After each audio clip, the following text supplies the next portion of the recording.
이 시각 헤드라인 뉴스입니다. 지난 주말 미국 뉴욕 증시는 2분기 경제 성장률이 기대에 못 미친데도 불구하고 덴버냉키 연준 의장이 9월에 새 경기 부양책을 제시할 것이라는 기대감에 상승했습니다. 다우지수는 1.21% 오른 11,284.54포인트에 거래를 마쳤습니다. 유럽 주요국 증시는 덴버냉키 미 연준 의장이 기대를 모았던 추가 경기 부양책을 시사하지 않자 투자 심리가 꺾이며 하락했습니다. 우리나라 중산층이 전체 가구에서 차지하는 비중이 지난 20년 동안 8%포인트 낮아진 것으로 나타났습니다. 스마트폰이 2015년에는 세계 휴대전화 시장에서 50% 넘는 비중을 차지할 것으로 예측됐습니다.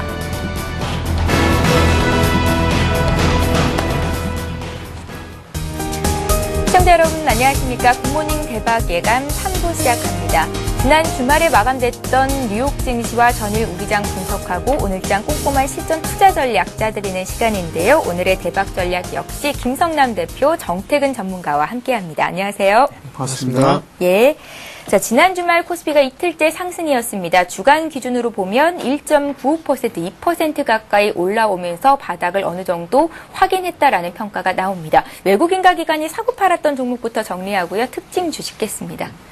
네, 지난 한 주 동안의 외국인과 기관이 사고 팔았던 종목들부터 좀 살펴보도록 하겠는데요. 자, 외국인의 코스피에 매수한 종목부터 보겠습니다. 예. 자, 외국인은 LG화학을 한 주 동안에 가장 많이 매수하는 종목으로 올려놨습니다. 1,000억 원 넘는 매수가 들어왔고요. 두 번째는 현대차, 그리고 OCI, 현대모비스, 이마트, 이제 이런 종목들로 외국인은 매수하는 형태를 보였습니다. 자, 반면에 기관은 삼성전자, 그리고 기아차, 현대차, 하이닉스, KTNG. 그래서 지금 이제 형태적으로 보면은 외국인과 기관 모두 이 자동차주들에 대해서는 일단은 매수에 가담을 하면서 좀 그 지수 자체도 그렇고 자동차 업종 자체에도 좀 반등을 이끌어내는 그런 흐름이 나왔습니다. 자, 반면에 매도한 종목들도 좀 살펴보도록 하겠는데요. 자, 외국인부터 살펴보도록 하겠습니다. 외국인은 삼성물산을 가장 많이 매도를 했습니다. 자, 그리고 KTNG, SK텔레콤, LG생활건강, 현대중공업. 자, 보시면은 그동안에 뭐 내수주, 그다음에 뭐 지수 방어주, 이제 이런 관련주들이 조금 많이 올라온 것들을 볼 수가 있었었죠. 그만큼 지금 시장이 나름대로 반등을 시도를 하면서 그동안의 약세 흐름에서 그 지수의 약세 흐름 상황에서 강세를 보였던 유통주들, 뭐 이 내수주들이 조금은 이러한 이 매도세가 좀 나왔다는 것도 참고를 하셔야 되겠습니다. 자, 기관도 보겠습니다. 기관은 메리츠화재, 삼성증권, 코덱스인버스, 삼성 SDI, 롯데쇼핑이 일단은 매도하는 종목들로 올라왔습니다. 예. 나름대로 지난 금요일 시장에서도 코스피가 상승 마감을 했습니다만 사실 어떻게 보면은 이제 26일 예정되고 있었던 이 잭슨홀 연설 이러한 부분들에 따른 이제 좀 뭔가 확인하자라는 이러한 분위기가 조금 더 짙었던 것 같습니다. 그래서 어떤 좀 관망세의 흐름들이 좀 더 짙었다라고 볼 수 있을 것 같은데요. 그 전날 같은 경우에도 미국 시장도 좀 하락 마감을 했었죠. 이런 영향 속에 코스피 지수도 이 약세 출발을 했었습니다. 이틀 연속 기관이 매수세를 가담을 했습니다만 어쨌든 프로그램 매수도 한 79억 정도에만 불과하다 보니까 상승폭은 상당히 좀 제한되는 듯한 모습이었고요. 말씀드린 대로 이 한산한 분위기, 그래도 눈치 보기 장세가 좀 이어졌다라고 볼 수 있을 것 같습니다. 자, 업종별로는 은행, 그리고 자동차, 화학, 증권, IT 등의 이 대형주 위주로 좀 중심으로 상승을 했습니다만 반면에 통신, 섬유, 의복, 비금속, 음식료 업종들이 하락을 하는 그러한 모습을 보였습니다. 자, 코스닥도 같이 살펴보도록 할까요? 예. 네, 자, 코스닥은 한 주 동안에 외국인이 가장 많이 매수한 종목부터 살펴보도록 하겠는데요. 역시 코스닥의 대장주 셀트리온이 가장 많이 매수한 종목으로 올려놨습니다. 자, 그리고 시젠, 덕산, 하이메탈, AP시스템, 태웅. 그래서 AP시스템 같은 경우에도 지속적으로 외국인들이 조금이나마 계속해서 매수를 하고 있는 그런 형태를 좀 확인할 수가 있는 것 같고요.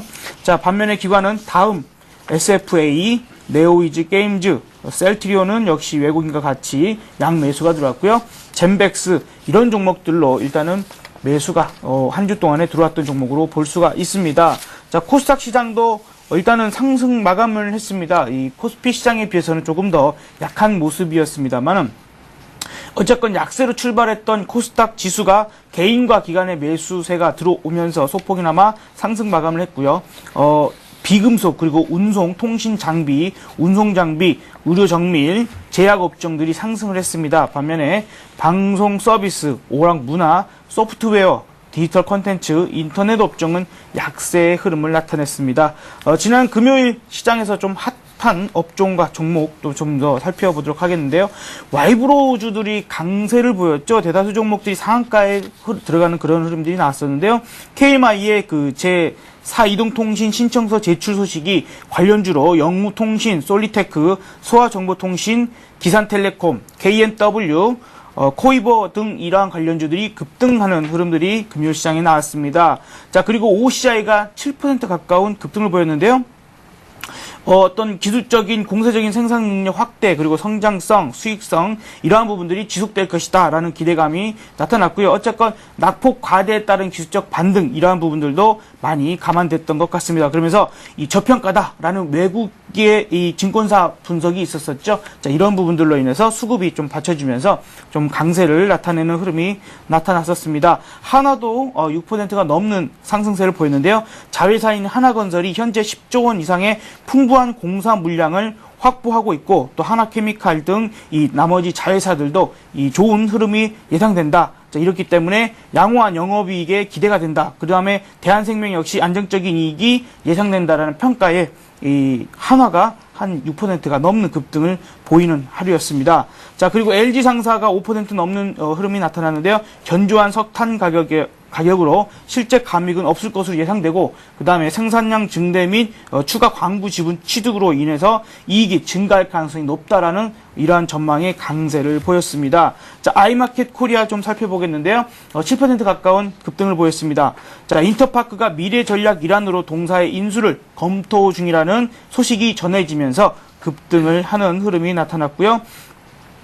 HMC 투자증권도 한 2%가 넘는 강세를 보였는데 이 키움증권의 인수를 검토 중이라는 이 설이 전해지면서 상승세를 마감을 보였습니다. 예. 자, 이번에는 오늘 국내 증시에 영향을 미칠 만한 글로벌 증시 마감가의 이슈를 체크해 보겠습니다. 어느 정도 예상을 했던 대로 벤버냉키 미 연준 의장이 잭슨홀 연설에서 경기 부양을 위한 별다른 카드를 내놓지는 않았지만 9월 FOMC에서 대안적인 양적 완화 조치를 내놓을 것이다 기대감이 작용을 했습니다.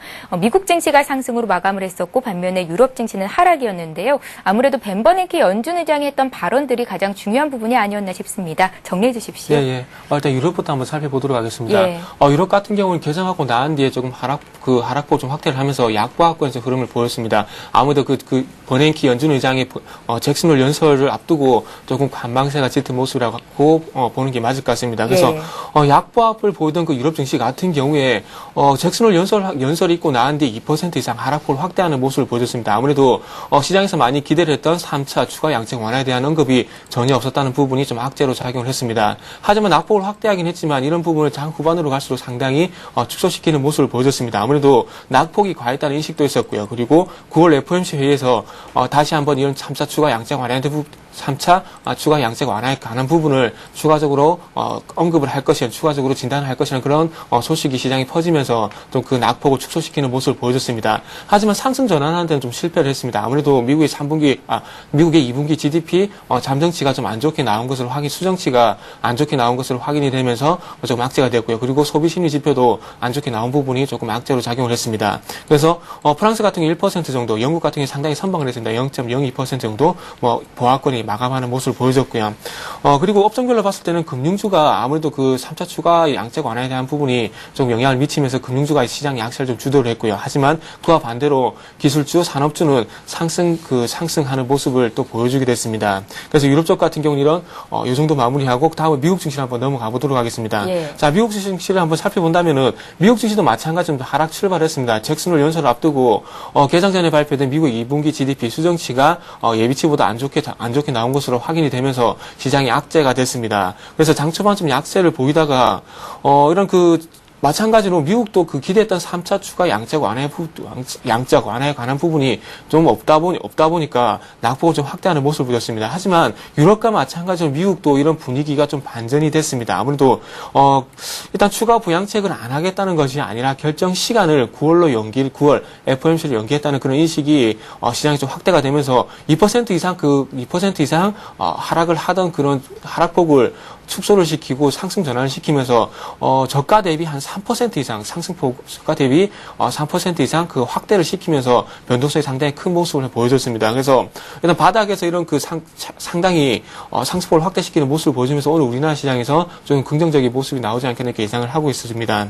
그래서 9월 FOMC 일정도 하루도 연장을 하면서 내용까지 그 추가적인 부양 조치가 있을 것이란 기대감이 커지면서 상승 마감했습니다. 업종별로 봤을 땐 기술주와 제조업주의 상승이 돋보이는 모습을 보여줬고요. 그래서 미국에서 기술주가 강세를 보였기 때문에 금요일에서 마찬가지로 오늘 우리나라 시장에서 IT 업종이 강세를 보일 가능성도 좀 대비를 하시는 게 좋을 것 같습니다. 예. 자, 그리고 이제는 그 잭슨홀 내용 그리고 GDP에 대해서 한번 살펴보도록 하겠습니다. 화면을 보시면서 얘기를 좀 들으신다면 좀 이해가 상당히 좀 빠르실까 생각을 하고 있습니다. 자, 버냉키 미국 연준 의장은 추가 부양책 논의를 9월 이후로 연기를 했습니다. 연방공개시장위원회라는 공식적인 의사결정을 앞서갈 수 없다는 인식과 함께 현재 상황에서 무엇이 더 필요한지 논의가 더 필요하다는 생각이 좀 작용한 것이 아닌가 좀 예상이 되고 있습니다.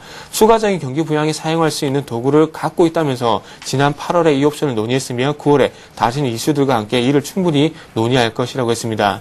9월 FOMC 회의도 이틀 일정으로 늘리면서 20일 개최할 것이고 추가적인 양적 완화의 찬반을 검토한 이후에 21일 날 결론을 내릴 것이라고 덧붙였습니다. 또 최근에 금융시장의 약세, 부채 한도 상황 협상, 유럽 재정위기가 미국 경제에 어떤 영향을 미칠지에 대해 입장을 명확히 하지 않았습니다. 그래서 이들 요인들이 경제 활동에 얼마나 크게 영향을 줄지에 대해서는 판단하기 어렵고 그러나 이 요인들이 가계와 기업 신뢰에 악영향을 미쳤으며 경제에 대한 리스크가 상승하고 있는 것은 의심할 여지가 없다고 지적을 했습니다. 미국 경제는 완만한 상승세를 지속하고 있고 시간이 좀 걸리겠지만 높은 성장률과 고용 수준의 회복이 기대가 된다고 덧붙였습니다. 그리고 연설 말미에는 물가 안정 아래에서 높은 경제 성장률과 장기 실업률이 특히 높아 고용 회복을 위해 모든 방법을 강구하겠다고 강조를 했고요. 그러나 연준 혼자 할 수 없으며 장기간 탄탄한 경제 성장을 지지한 대부분의 경제 정책은 연준 밖에서 이뤄졌고요. 정부의 적극적인 일자리 정책을 또 주문하게 됐습니다. 그래서 결론적으로 일단 9월로 일단 어떤 그 추가 부양책에 대한 그런 논의를 연기를 했고요. 그리고 시장의 경제 성장률이 조금 시장이 경기가 좀 둔화되는 부분이 조금 완화되는 쪽으로 좀 옮겨가기 위해서는 아무래도 고용이 회복이 돼야 시장이 조금 안정을 찾을 것이라는 그런 부분을 계속해서 강조하는 모습을 보여줬습니다. 그리고 두 번째 이벤트인 그 미국의 2분기 GDP 수정치죠. 2분기 수정치 같은 경우 1.0% 좀 기록을 했습니다. 그래서 지난번에 그 예비치였던 1.3%보다는 조금 악화된 모습을 확인할 수가 있고요. 미국의 GDP 같은 경우에는 1분기 0.4%, 2분기는 1.0% 성장률을 기록하면서 올 상반기 0.7%에 불과한 저조한 모습을 보여줬습니다. 2010년 이후에 가장 낮은 수치고요. 수출 증가가 예상보다 감소하고 재고가 감소한 것이 영향을 미쳤습니다. 기업 순이익이 증가하고 임금이 오른 점은 긍정적이라고 평가를 했고요. 세부적으로 봤을 때 미국 경제 70%를 차지하는 개인 소비 지출이 0.1%에서 0.4% 정도 상향 조정이 됐고요. 수출 성장률은 이전 6%에서 3.1% 정도 악화가 됐고 수입은 1.3%에서 1.9% 증가를 했습니다. 예비치에서 496억 달러 정도 증가한 것을 집계됐던 기업 재고 같은 경우에 406억 달러 증가로 하향 조정이 되면서 GDP 증가율을 0.2% 정도 낮추는 요인으로 작용했습니다. 그래서 기업 재고와 수출 증가율이 감소했다는 부분이 조금 GDP 수정치를 감소시키는 요인으로 작용을 했습니다. 그리고 그 밖에 개인 소비 지출 물가 상승률 같은 경우 3.2%를 기록을 하면서 예비치인 3.1% 대비 높아진 것을 확인할 수가 있었고요. 연준이 인플레 지표로 중시하는 근원 PC 물가 증가율 같은 경우에도 2.2%로 예비치인 2.1%보다 증가한 것을 확인할 수가 있었습니다. 물가 움직임을 나타내는 GDP 디플레이터 같은 경우에도 예비치 2.4%, 예상치 2.3%를 모두 상회하는 2.5%를 기록을 하면서 조금 앞으로도 인플레에 관한 부분을 조금 우려스럽다고 좀 생각을 했습니다. 아무래도 그 GDP 같은 경우에 계속해서 그 기업 재고 수출 증가율이 영향을 미치고 있는데 그렇다면 앞으로 제조업 동향을 계속해서 봐야 될 것 같고요. 그리고 하나 긍정적인 부분은 최근에 고용이 좋지 않지만은 개인 소비가 증가를 하면서 조금 개인 소비가 증가를 하면서 앞으로도 증가할 가능성이 상당히 커졌다는 부분을 확인할 수가 있고요. 그렇다면 6월 달까지는 안 좋았지만 7월 달부터는 개인 소비가 어떻게 나올지가 상당히 키포인트라고 조금 덧붙여 보도록 하겠습니다. 예. 자, 이렇게 해서 미국장, 유럽장까지 정리를 해봤고요. 지금 시각이 8시 16분을 막 넘어가고 있습니다. 오늘 각 증권사들은 투자 전략을 어떻게 내놓고 있을지 여의도 리포트 내용 살펴보고 가는 시간 갖겠습니다.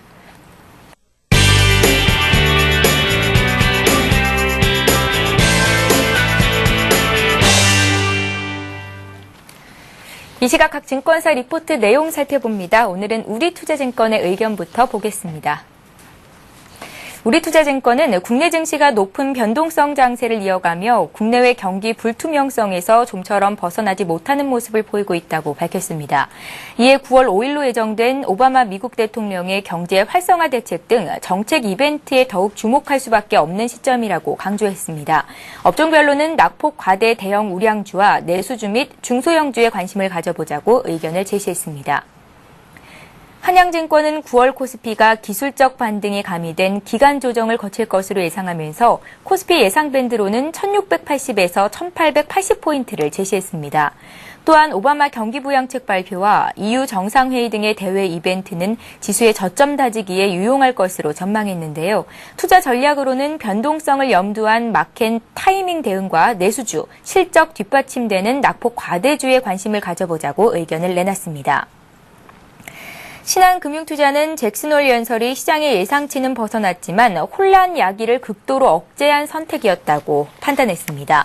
또한 정책 기대감은 9월 오바마의 정책 제시로 이어질 것으로 전망했는데요. 투자 전략으로는 미국 경제 지표가 영향을 줄 수 있어 제한적인 접근이 바람직하며 전기 장치, 해상 운송, 필수 소비재, 통신업 등에 관심을 가져보자고 의견을 내놨습니다.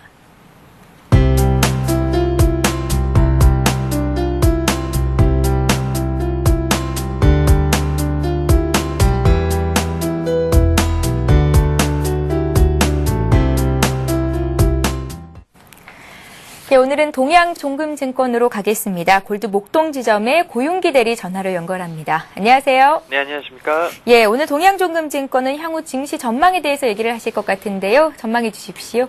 네. 최근 나타나고 있는 글로벌 증시의 후퇴의 표면적인 이유를 살펴보면 미국 신용등급 강등 및 WD 불역, 그리고 유럽의 재정위기, 그리고 중국의 인플레 등으로 볼 수 있습니다. 지난 8월 2일 미국 의회는 재정개혁과 부채 한독 증액 문제에 대해 합의를 도출을 했는데요. 그럼에도 불구하고 3대 10평사 중 하나인 S&P에서 재정 감축 규모 부족을 이유로 미국 신용등급 전망치를 하향 조정했습니다. 그렇지만 하향에도 불구하고 금융시장은 다르게 움직였는데요. 국채금리는 하락세를 보이는 반면 달러화는 강세를 보이고 있다는 것입니다. 이것을 풀이하면 신용등급 강등보다는 기타 사안들에 의한 안전자산 선호도 증가가 큰 것으로 보이기 때문입니다. 그러나 실질적인 문제는 미국의 WD 불허로 인한 미국 GDP 성장률 전망치가 지속적으로 하향 조정되고 있다는 것입니다. 2012년 전망치가 2월에는 3.3%에서 지금 현재 2.4%로 하향 조정되었습니다. 현재 미국의 회복 속도는 과거 평균의 절반 수준에 불과한데요. 향후 기업 이익 순환 개선이 투자로 이어지며 일본 지진 여파에서 벗어난다면 15만 명 전후의 고용 증가가 이루어질 것으로 예상하고 있습니다. 유럽 쪽을 보겠습니다. 2010년 5월 그리스의 구제금융을 시작으로 최근 ECB의 국채 매입 결정까지 정책적인 대응이 이어지고 있기는 하나 최근에는 스페인과 이탈리아 국채금리가 6% 넘어선 데다가 프랑스 신용등급 강등 우려까지 형성되면서 불안감이 커지고 있습니다. 특히 프랑스 신용등급이 주목되는 이유는 프랑스 신용등급에 문제가 있을 경우에는 유럽 재정안정기금의 신용등급을 AAA로 유지하는 것이 어렵기 때문입니다. 이런 상황에서 유럽이 현재 위기 상황을 벗어나기 위해서는 정책적인 대응이 반드시 수반되어야 하며 특히 유로본드가 현 재정 위기를 극복할 수 있는 적극적인 대응책이 되지 않을까 이렇게 생각을 하고 있습니다.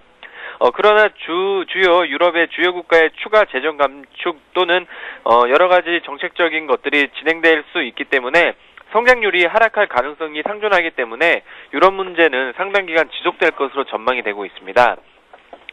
중국을 보게 되면 국제 곡물 가격이 지속적으로 하락을 하고 있고 중국 내부적으로 봤을 때도 돼지고기 가격도 지난달부터 하락세를 보이고 있기 때문에 중국의 소비자 물가지수는 점차 하향 안정화될 전망입니다. 물론 한계가 있겠지만은 가파른 상승세가 일단락되면서 긴축 강도 역시 완화될 것으로 전망하고 있습니다. 지방정부의 부채 문제는 정권 교체가 2013년 이후에 완료되는데 그 이후에 본격적으로 구조조정이 진행될 것으로 예상됩니다. 전 세계적으로 많은 문제가 있는 것은 사실이지만 긍정적인 부분도 있습니다. 미국과 중국의 경기 선행 지수가 회복 국면에 들어서면서 국내 경제는 수출과 설비 투자 주도의 성장세가 유지될 것으로 기대됩니다. 테드 스프레드도 금융위기 당시보다 안정적인 흐름을 유지하고 있고 실물 경기를 보여주는 산업 생산도 소폭 감소하고 있습니다. 또한 외국인의 경우 환시장 변동성이 상대적으로 크지 않다는 점도 긍정적으로 작용할 것 같기 때문에 현재 글로벌 증시 급락 과정에서 금융시장에 노출된 위험을 상당 부분 반영된 것으로 보이며 단기적인 관점으로 봤을 때에는 국내 증시는 변동성 높은 회복 국면을 진행할 것으로 전망하고 있습니다. 예, 자 오늘 동양정금증권 골드 목동 지점의 고윤기 대리 투자 의견 들어봤습니다. 고맙습니다. 네, 감사합니다.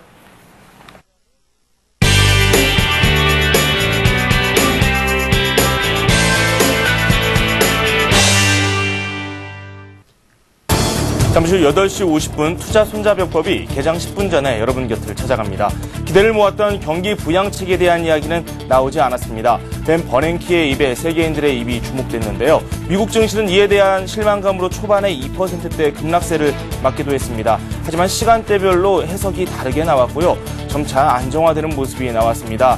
이 경기 부양안 외에 또 다른 방법이 있다, 이런 기대감이 많이 나왔고 미국 시장과 유럽 시장 점차 낙폭을 줄여나갔습니다. 미국 시장 상승하면서 지난주 금요일장을 마무리하는 흐름을 보여줬습니다. 여러 가지 악재성 요인도 상당히 많기는 했습니다. 2분기 GDP 성장률이 잠정치에 미치지 못했고요. 소비자 심리지수 역시 8월 수치죠. 7월에 비해서 떨어지는 모습이 나왔는데 시장에서는 이를 악재로 해석하지는 않았습니다. 과연 오늘 우리 증시에는 어떤 영향을 미칠지 그 부분을 주목해보는 것도 하나의 포인트가 될 것 같습니다. 업종과 테마 그리고 종목 전략까지 이 모든 정보를 잠시 후 8시 50분에 여러분에게 제공해드리도록 하겠습니다. 저는 잠시 후에 뵙겠습니다.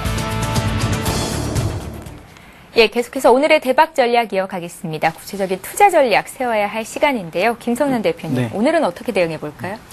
자, 이제 지난 한 주 동안에 계속해서 말씀드렸던 부분이 거의 시나리오대로 움직이고 있는 것 같습니다. 어쨌건 이 잭 스놀에 대한 그런 기대감은 갖지 말라라는 말씀 계속 드렸었죠. 그래서 그런 부분들은 어쨌건 이 벤 버냉키가 뭐 좀 말을 아낀 부분들도 없잖아 있습니다만 연기가 됐습니다. 근데 그것이 어떻게 보면은 다시 이제 9월에 뭐 FOMC 회의에 따른 기대감이 또 있다 없다 막 이런 얘기가 나오고 있습니다만 어쨌건 보면 이제 거의 시간이 많이 남아있는 상태에서 불확실성이 여전히 남아있는 상태로만 됐다라고 좀 볼 수 있는 게 맞을 것 같습니다. 그리고 벤 버냉키도 어떤 말하는 어떤 그런 어투나 이런 것들이 우리가 뭔가를 꺼내서 할 수 있는 그런 부분이 아니라 지금 정부에서 어떤 정책적인 부분이나 이런 것들로 인해서 뭔가가 카드를 좀 더 내놔라라는 그러한 분위기를 좀 더 풍겼다라는 것을 봤을 때는 이번 이 어떤 양적화나 이 관련된 부분들보다는 오히려 계속해서 말씀드리고 있는 9월 5일 있을 오바마의 이 경기 부양책, 특히 이제 고용에 관련된 부분들로 초점을 맞춰서 그쪽이 오히려 이 흐름들을 조금은 바꿔낼 수 있는 그러한 기대감이 오히려 기대해 보는 것이 낫다라는 생각이 여전합니다. 그리고 문제는 사실 이제 이번 주입니다. 만약에 물론 미국장도 지금 상승 마감을 하긴 했습니다만 네. 그로 인해서 우리 시장도 이 주 초에 오늘 그리고 내일 정도까지 만약에 상승을 하게 된다라면 반등이 추가적으로 나온다라면 여전히 전략은 일단은 그동안의 반등을 또 나름대로 바닥 대비 많이 올라온 그러한 업종, 특히나 뭐 어떻게 보면 기존의 또 주도주가 되겠죠. 그런 차화정 쪽에 이러한 그 종목들은 일부 현금을 만들어서 반드시 이 축소를 하자라는 의견들을 다시 한번 좀 강조를 드립니다. 그런 이후에 이제 다시 이제 이 차화정이나 이런 관련된 이 낙폭 과대 대형주들이 반등이 올라오는 동안에 또 내수주들은 또 급락하는 흐름들이 몇몇 종목들로 또 해서 중심적으로 나왔죠. 오히려 이제 그런 쪽이 하락을 잠깐 멈추고 또 살짝 반등할 수 있습니다. 그러면 그쪽도 마찬가지라고 저는 생각이 들어요. 어쨌건 요번에 그 흐름들이 엇갈리는 것들을 조금은 확인을 하시면서 현금 비중을 여전히 확대하는 전략으로 좀 가시기 바라고요. 지금 이번 주에 또 중요한 이 경제 지표들이 있습니다. 지금까지 어떤 반등이 나왔다는 것은 뭐 시장의 낙폭이 과대했다 내지는 뭐 잭슨홀에 대한 이 기대감 이런 눈에 보이지 않는 그러한 수치들이 보이지 않는 것들로 인해서 반등이 나왔습니다. 근데 어쨌건 경제 지표라는 것은 수치화되는 것들이거든요. 근데 이러한 것들이 뭐 GDP도 마찬가지고 소비자 심리도 마찬가지고요. 썩 좋지 못한 흐름들이 계속해서 나오고 있는 부분입니다. 이것이 뭔가로 덮여져서는 안 된다라고 보여지고요. 언젠가는 시장이 한번 충격을 받을 수밖에 없는 부분. 그리고 이번 주에 어쨌건 고용 그리고 제조업 그리고 소비 지표 관련돼서 이러한 그 경제 지표들이 또 나올 걸로 예정이 되어 있죠. 근데 이것들이 좋을 것으로 예상되는 것이 거의 없습니다.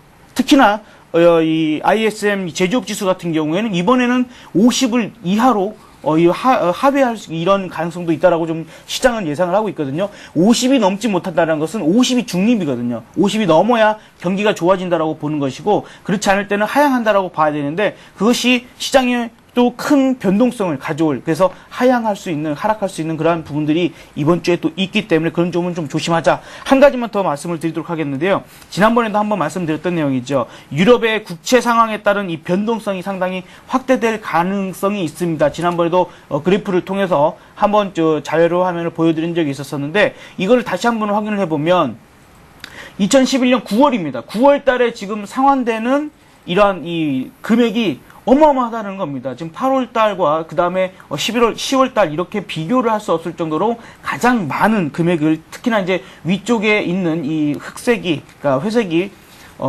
이탈리아입니다. 이탈리아의 이러한 부분들이 9월 1일부터 지금 예정되어 있기 때문에 이것을 또 어떻게 무마해가 넘길 수 있느냐 이것이 오히려 유럽의 문제가 다시 한번 불거질 수 있기 때문에 그것을 염두를 해둬서 반등 시에는 현금을 일부 확보하고 오히려 다시 한번 조정받는 이 시장에 대해서 대비하자라는 말씀을 다시 한번 강조를 드리고 싶습니다. 예. 정태근 전문가는 오늘장 어떻게 예상을 하시는지 투자 전략 세워주십시오. 네. 일단은 뭐 미국 증시도 봤겠지만은 어떤 좀 상승 출발은 좀 예상이 되고 있습니다. 아무래도 바닥에서 조금 그 낙폭을 상당히 축소시키면서 상당히 상승폭을 확대시켰다는 부분이 좀 오늘 아침 시장에서는 좀 상승 출발하는 요인으로 좀 작용하지 않겠나 생각을 하고 있습니다. 그래서 아울러 오늘 시장에서 좀 1,800포인트를 좀 회복하는 흐름이 나오지 않겠나 좀 생각을 하고 있고요. 그러면서 중요한 것은 회복하는 것이 중요한 것이 아니라 좀 지지력이 1,800포인트에 대한 지지력이 나온지를 한번 체크해 보시는 게 좋을 것 같습니다. 자, 그렇다면 1,800포인트를 회복하기 위해서 가장 중요한 부분은 지난주 시장 같은 경우에 제가 계속해서 말씀드렸듯이 시장이 베이시스에 의한 프로그램에 의해서 자꾸 시장이 움직인다고 말씀을 드렸는데 이런 그런 시장의 수급 주체가 이제는 프로그램에서 기관이나 외국인 쪽으로 돌아올 가능성을 조금 염두에 두시는 게 좋을 것 같습니다. 만약에 제가 말씀드린 시나리오대로 프로그램 쪽이 아니라 이제는 외국인과 기관 쪽에서 돌아온다면은 외국인들 좀 그 수급적으로 현물과 선물 쪽의 매수에 나서주면서 시장 주체를 나서준다면은 마찬가지 1,800포인트를 회복을 하면서 마찬가지 지지력도 보여줄 것이라 지금 생각을 하고 있고요. 그렇지만 지난주와 마찬가지로 계속해서 시장 베이시스에 조금 흔들리면서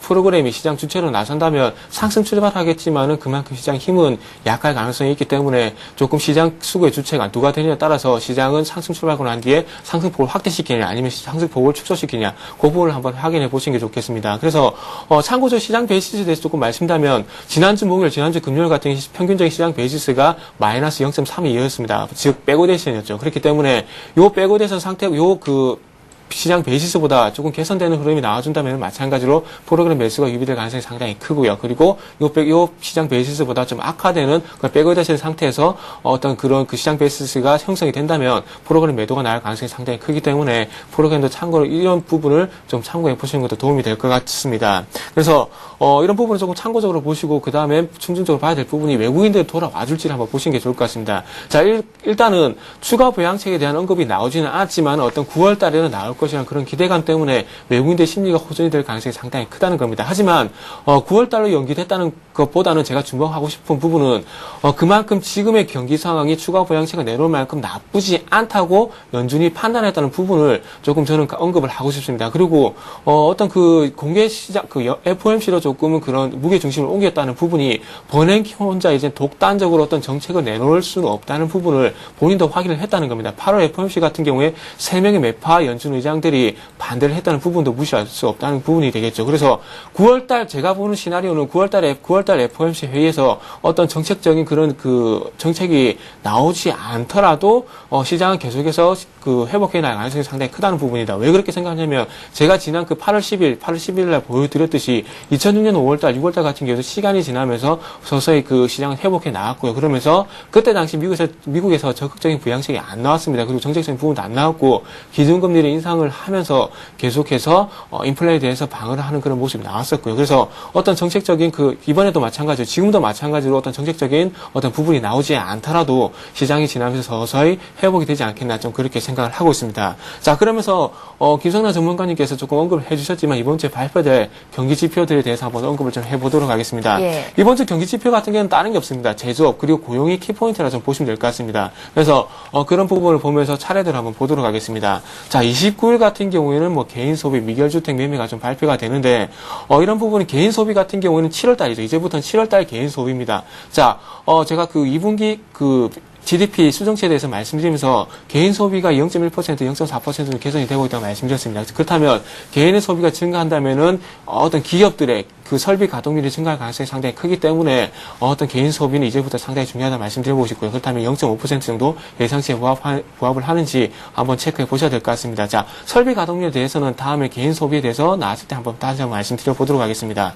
자, 그리고 8월 FOMC 회의록 같은 경우에는 지난 시간에 말씀드렸기 때문에 그렇게 크게 볼 필요 없고요. 그리고 어떤 컨퍼런스 소비자 신뢰지수 정도가 영향이 있을 것으로 판단이 되고 있습니다. 자, 그리고 31일, 1일, 2일날 발표되는 지표들이 상당히 중요한데, 자, ADP 비농업 민간 고용, 이 부분은 시장에서 신뢰도가 상당히 떨어졌기 때문에 어떤 영향력은 상당히 축소될 가능성이 크고요. 그렇다면 8월 시카고 PMI 제조업 지표죠. 그리고 1일날 발표되는 ISM 제조업 지수, 이것도 상당히 중요합니다. 예상치가 48.5인데 50을 기준으로 해서 50 이상이 되면은 경기가 확장되고 있는 거고요. 그리고 50 이하로 했을 때 위축이 되는 건데 제조업 경기가 위축이 된다는 것은 그만큼 지금 미국의 경기가 안 좋아질 경기가 상당히 큽니다. 지금 현재 미국의 경기 70%를 차지하는 개인 소비가 안 좋은 상황 속에서 기댈 곳은 제조업밖에 없기 때문에 제조업 경기가 둔화가 된다면 조금 시장이 안 좋아질 가능성이 상당히 크다 이렇게 보시면 될 것 같고요. 자, 2일날 발표되는 8월 비농업 부분 고용자 수 그리고 실업률이 발표가 되는데 비농업 부분 고용자 수 같은 경우 봐야 될 이유가 자, 민간 부분 지난달 7월달 같은 경우 민간 부분 고용자 수는 증가를 했지만 정부 부분에서 고용자 수가 감소를 하면서 어떤 악영향이 미쳤습니다. 근데 최근에 제가 지난주 목요일날 신규 실업수당 청구 건수에 대해서 말씀을 드리면서 정부에서 앞으로도 계속해서 구조조정에 나설 가능성이 상당히 크다고 말씀드렸고 우체국 서비스에서 2012년까지 정부에서 정규직 22만 명을 줄일 어떤 계획이 나왔다고 말씀드렸습니다. 그렇다면 정부 부분에서 어떤 그 고용자 수가 증가해주지 못한다면은 이 부분이 계속해서 악재가 될 가능성이 상당히 크고 실업률도 9% 이상 유지될 가능성이 크기 때문에 이 부분이 계속해서 이번 주 같은 경우에는 그만큼 제조업과 고용 지표가 상당히 중요하다고 다시 한번 강조해 보도록 하겠습니다. 자, 다음은 업종으로 넘어가서 한번 말씀 한번 드려볼게요. 예. 자, 지난주 금요일 같은 시장에 좀 반등을 주면서 화학, 자동차, 조선, 건설이 상대적으로 강세를 보였습니다. 그렇다면 오늘 쪽에서도 시장에 반등을 준다면 화학, 자동차, 조선이 강세를 보일 가능성이 상당히 큽니다. 그 중에서도 저는 탑픽 업종으로 조금 화학, 기술적 반등에 봤을 때 화학을 좀 두고 싶고요. 그리고 좀 한 번 더 체크해야 될 부분은 지난주 금요일 같은 경우에 외국인과 기관 쪽에서 자동차를 상당히 매수하는 부분을 확인하셨습니다. 그렇기 때문에 조금은 자동차도 그리고 IT도 좀 관심을 가져보는 것이 좋을 것 같습니다. 예. 한 주를 시작하는 월요일인 만큼 한 주간 일정을 좀 짚어봤고요. 이번에는 종목으로 넘어가 보겠습니다. 김성인 대표님, 오늘 장에서는 어떤 종목을 보십니까? 네, 일단은 오늘은 루멘스를 좀 말씀을 드리도록 하겠습니다. 예. 루멘스 하면은 LED 패키지 전문 기업이라는 거 잘 아실 텐데요. 지금 시장이 이렇게 안 좋은 상황에서요, 50억 규모의 자사주 취득 신탁 계약을 체결을 했습니다. 자, 그만큼 뭔가가 이 주주들에게 뭔가 안심을 시키고 그런 부분들을 이 회사 자체에서 노력하고 있다라는 모습은 상당히 주주 입장에서는 긍정적으로 볼 수 있는 부분이라고 좀 생각이 듭니다. 어쨌건 LED 업황 자체가 상당히 좋지 못했습니다만은 최근에 스마트폰 판매가 상당히 호조가 되면서 이러한 부분이 실적 개선으로 이어질 수 있다. 그리고 무엇보다도 기관이 연속적으로 지금 3일 연속 매수에 가담하고 있다는 것을 확인할 수 있습니다. 자, 차트적으로 좀 보도록 하겠는데요. 사실 이 그동안에 최고가를 쳤었던 16,000원 부분부터 시작을 해보면 4분의 1 토막이 났던 상황이고요. 그 다음에 한번 쉬어갔던 고점 대비해서도 만원 부근이었기 때문에 만원 이상에서부터도 또 반토막이 나 있는 상태이기 때문에 이러한 부분에서 가격적인 부분은 상당히 매력적인 구간까지는 왔다라고 좀 생각이 들고 하락적인 부분이 멈췄습니다. 그래서 쌍바닥을 만들고 지금 상승하려고 하는 분위기이기 때문에 이러한 부분에서 충분히 공략은 가능하다라고 보여집니다. 자, 그렇다면 매수가는 지금 상황에서는 뭐 동시호가가 한 4%, 5% 떠 있는 상태입니다만 아직 동시호가니까요. 매수가는 5,550원 정도 부근에서 한번 저점으로 좀 잡아보시길 바라고요. 목표가는 우선은 그래도 반등으로만 보셔야 되기 때문에 아직까지는 한 6,000원 정도로 좀 짧게 제시를 해드리도록 하겠습니다. 자, 반면에 손절가는 짧게 제시해드려서 5,400원이 이탈될 때는 손절하시기 바라고요. 다시 한번 말씀드립니다만 이 종목이 만약에 좀 동시효과처럼 뭐 3% 이상 떠서 시작하게 된다면 갭상승한다라면 일단은 기다리셨다가 저점 매수의 기회를 좀 잡아보시기 바랍니다. 예, 김성현 대표님 루멘스 관심 종목으로 주셨고요. 정태근 전문가 관심 종목도 듣겠습니다. 네, 오늘도 마찬가지 단기 종목 가지고 나와봤습니다. 예. 오늘 같은 경우는 좀 신규 상장 종목입니다. 대양전기공업이란 종목을 가지고 나왔습니다. 대양전기공업 같은 경우에는 국내 선박 조명등 시장 1위 업체라 좀 보시면 될 것 같습니다. 그래서 전자시스템, 선풍기 생산 및 선박용 조명등 기구 국내 1위 업체고요. 그 주요 매출처가 대우조선해양, 현대중공업, 삼성중공업에 좀 집중이 되어 있습니다. 그래서 조선업체, 조선업황에 좀 영향력이 좀 받을 종목이라 보시면 될 것 같습니다. 조선기자재, 방위산업, 철도차량, 육상용, 조명산업 등의 어떤 제품 공급을 하면서 어떤 선박용 조명뿐만 아니라 조금 매출처를 그리고 어떤 그 사업 부분을 좀 확장시키고 있는 부분이 좀 긍정적이라 봐야 될 것 같습니다. 자, 그리고 다음은 차트로 넘어가서 한번 말씀 좀 드려보도록 하겠습니다. 예. 차트적인 부분을 봤을 때, 24일날 갭 상승하고 난 뒤에 조금 이틀 동안 조금 이런 갭 상승하고 난 뒤에 요 가격대 위에서 조정을 받았다는 부분이 상당히 긍정적이고요. 그리고 최근에 와서 위쪽을 보시면 아시겠지만 거래량도 증가하고 있다는 부분도 좀 긍정적이라 봐야 될 것 같습니다. 자, 이틀 동안 쉬어졌기 때문에 오늘 쪽에서는 좀 반등이 나올 것을 예상을 하고 있고요. 그러면서 매수가는 11,000원에서 11,500원 정도 설정해 보도록 하겠습니다. 그래서 충분히 매수가 줄 것이라 지금 생각을 하고 있습니다. 자, 목표가는 항상 말씀드리지만은 매수가 대비 항상 5% 정도 말씀드리죠. 그렇기 때문에 목표가는 12,050원 정도 한번 설정해 보고 싶고요. 그리고 일단은 아침 쪽에서 어떤 상승 출발하지 못하고 만약에 조금 밀려준다면은 종가에 상관없이 1,500원을 이탈할 시에는 손절하시라고 좀 전략을 세워 드리도록 하겠습니다. 예, 자 이렇게 해서 오늘의 대박 전략 역시 김성남 대표, 정태근 전문가와 함께했습니다. 말씀 고맙습니다. 네, 감사합니다. 예, 굿모닝 대박 예감 3부 여기까지입니다. 동시효과 상황을 보니까요. 코스피, 코스닥 모두 1% 이상 상승하면서 장을 출발할 것 같은데요. 오늘장 전략, 투자 전략 잘 세워가시기 바랍니다. 저희는 내일 5시 59분에 다시 오겠습니다. 고맙습니다.